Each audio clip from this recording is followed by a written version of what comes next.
नमस्कार, मी आहे तुमच्यासोबत नरसिंग भुरे, आरोग्यदूत न्यूज. आज आपण अशी एक बातमी घेऊन आलो आहोत जी ऐकून मन सुन्न होतं आणि डोळ्यात पाणी येतं. नाशिक जिल्ह्यातील वैतरणा डॅम येथे घडलेली ही घटना 4 कुटुंबाचा संसार उद्ध्वस्त करून गेली आहे. घटना कशी घडली आपण ते बघूया. पाचोरा येथील गोसे हायस्कूल विद्यालयाचे शिक्षक नंदन पाटील सर यांचा मुलगा वीरेंद्र नंदन पाटील वय 20 वर्ष, राहणार पाचोरा, जिल्हा जळगाव, हा शिक्षणासाठी नाशिक येथे संदीप फाउंडेशनमध्ये BA सेकंड वर्षाला शिकत होता. रविवारचा दिवस सुट्टी असल्यामुळे वीरेंद्र आणि त्याचे मित्र फिरायला जाण्याचा प्लॅन करतात.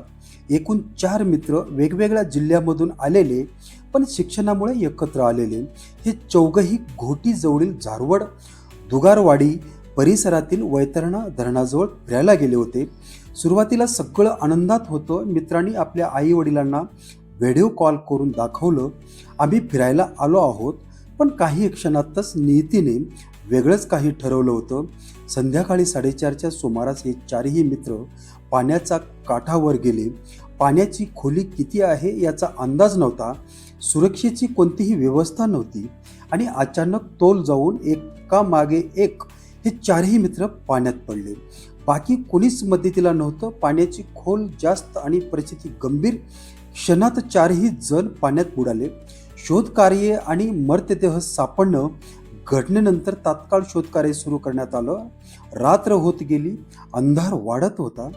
काल रात्री 2 मृतदेह बाहेर काढण्यात आले, पण अंधारामुळे पूर्ण शोध घेणं शक्य नव्हतं आणि आज सकाळी उर्वरित 2 मृतदेह बाहेर काढण्यात आलं.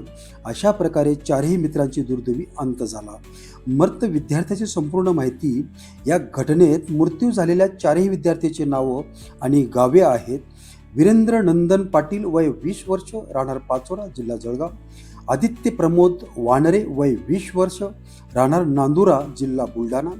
मनीष दिलीप चव्हाण वय 21 वर्ष, राहणार पवननगर, पंचवटी, नाशिक. अथर्व गोसावी वय 22 वर्ष, राहणार पवननगर, पंचवटी. असे ही 4ही विद्यार्थी स्वप्न घेऊन घराबाहेर पडले होते, पण आज ते स्वप्नाचं कायमचं संपलं. मित्रांनो, वीरेंद्र पाटील हा एकुलता एक मुलगा होता. आई वडील, 2 बहिणी, संपूर्ण कुटुंबाचा आधार आज कायमचा निघून गेला. बाकी 3ही मुलांचे कुटुंब आज अश्रूमध्ये बुडाले आहेत. कालपर्यंत फोनवर बोलणारी मुलं आज कायमची शांत झाली आहेत. जोरदार समज आहे विद्यार्थ्यासाठी. विद्यार्थ्यांनो, ही बातमी फक्त ऐकण्यासाठी नाही, ही तुमच्यासाठी एक इशारा आहे. धरण, नदी, पाण्याजवळ कधीही बेफिकीरपणा करू नका. पाण्याची खोली माहिती नसताना उतरू नका. फोटो, रील, मस्ती यासाठी जीव धोक्यात घालू नका. मला काही होणार नाही हा अति आत्मविश्वास टाळा. जरा विचार करा.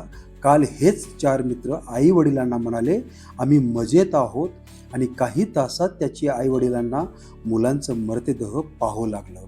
शेवटचा संदेश आहे मित्रांनो, तुमच्यासाठी तुमचं आयुष्य एक आहे, पण तुमच्या आई वडिलांसाठी त्यांचं संपूर्ण जग आहात. मस्ती करा, फिरा, पण जीव धोक्यात घालून नाही. 4ही दिवंगत विद्यार्थ्यांना भावपूर्ण श्रद्धांजली. ईश्वर त्यांच्या आत्म्यास शांती देवो. अशा बातम्यांसाठी चॅनलला सबस्क्राईब करा, व्हिडिओ शेअर करा आणि सर्वात महत्त्वाचं, सुरक्षित राहा. धन्यवाद.